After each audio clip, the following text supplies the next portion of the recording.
Okay, class 11, we had already started the chapter Jimmy Valentine, and we had seen that Jimmy Valentine had been pardoned by the governor and he had been released from the prison with a piece of advice from the warden to live an honest life and to stop cracking safes.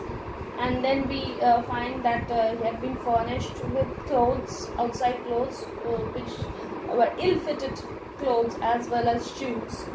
And then finally it's recorded in the book that Jimmy Valentine, he has been pardoned by the governor and Jimmy goes out of the gates of the prison. We stopped there the other day. Disregarding the song of the birds, the waving green trees, and the smell of the flowers, Jimmy headed straight for the restaurant. There he tasted the first sweet choice of liberty, that is freedom, in the shape of broiled chicken and bottle of white wine, followed by a cigar a great better than the warden had given him. From there he proceeded, that is, he moved on, leisurely means in a relaxed manner, to the depot. He tossed a quarter into the hat of a blind man sitting by the door and boarded his train. 3 hours set him down in a little town near the state line. He went to the cafe of one Mike Dolan and shook hands with Mike, who was alone behind the bar. So we find that outside the gates of the prison, we find that nature is lovely, but Jimmy did not pay any heed to it and he went straight to the restaurant. And after a long time, he had, he enjoyed his freedom with broiled chicken and white wine, and then he had a cigar, which was a great better, which was much better than the one the warden had given him.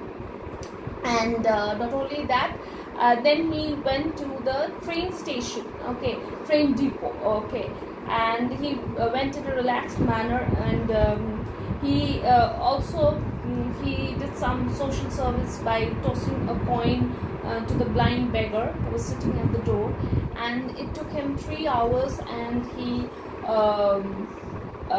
arrived at a little town near the state line. And after that he went to the cafe of some Mike Dolan, where Mike was there alone, at the counter. "Sorry, we couldn't make it sooner, Jimmy, my boy," said Mike, "but we had that protest from the Springfield to buck against, and the governor nearly bought. Feeling all right?" So this Mike Dolan is trying to justify, why Jimmy, who had thought that he would be there at the max for 3 months, it took him 10 months to get him released. He was a very influential person, though. He is saying that it was a very strong case, and the people in Springfield, they had great losses, so we couldn't make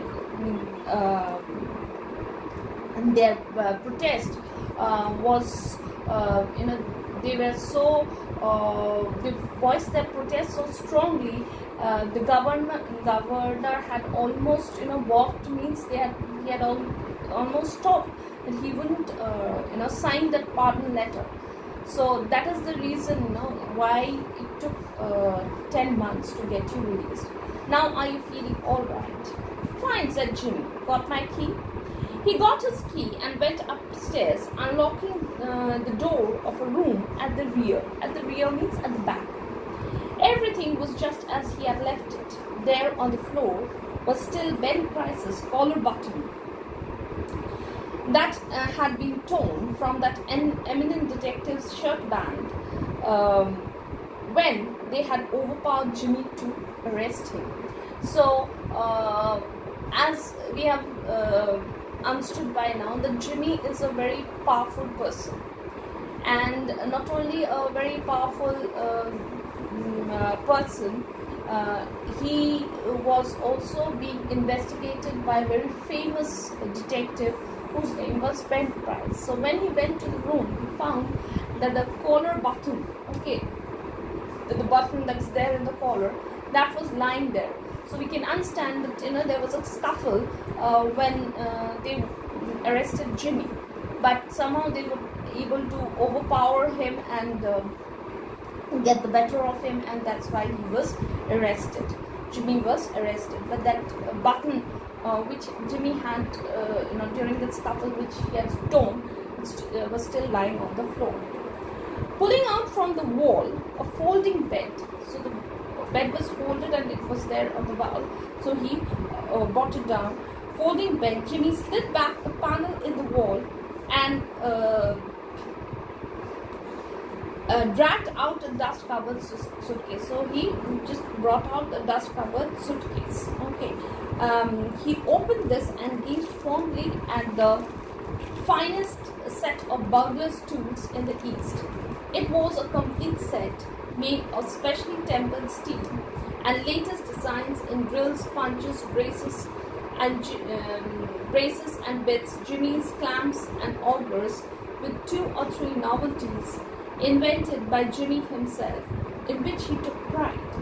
Over $900 they had cost him to have made at a place where they make such things for the profession. So there were many things in that burglar tool set, and some of the tools, Jimmy had bought it and he had made some changes. Okay, that is, he had improvised some of the tools himself, and he took a lot of pride in it. And there were many things, okay, in it. And it had cost him as much as $900, which was quite a money, at a place where they professionally make all these burglars' tools. In half an hour, Jimmy went down the stairs and through the cafe. He was now dressed in a tasteful and well-fitting clothes and carried this dusted and clean suitcase in his hand. "Got anything on?" asked Mike Dolan genially.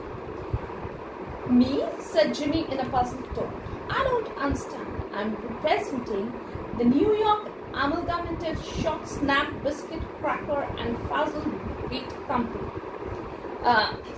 This statement delighted Mike to such an extent that Jimmy had to take a Setzler and a milk on the spot. He had never touched hard drinks.